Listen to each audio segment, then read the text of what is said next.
কিন্তু এবার ওই গীতা তুলে ওই পিছন দরজা থেকে পালিয়ে গেল, ধরা পড়েনি। এখন কি করবে? আরো একটা সেকেন্ড আলাদা বার, ওই বারকে পুলিশ লক করে দিয়েছে। কি করবে তাহলে?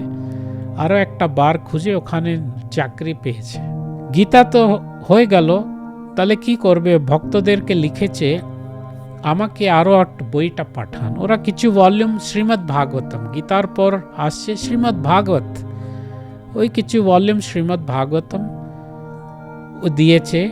ওই ভাগবতটাকে রাখে, আর এক হাতে মদ থাকে, এক হাতে সিগারেট, আর খেতে খেতে ওই ওই ওই পান্নাটা পাল্টে ভাগবত স্টাডি করে।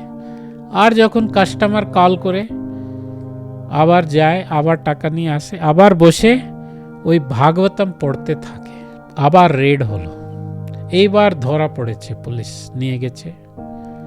ওই জেল ভিতরে আবার একটা ভক্ত এসছে, ও মালা দিয়েছে।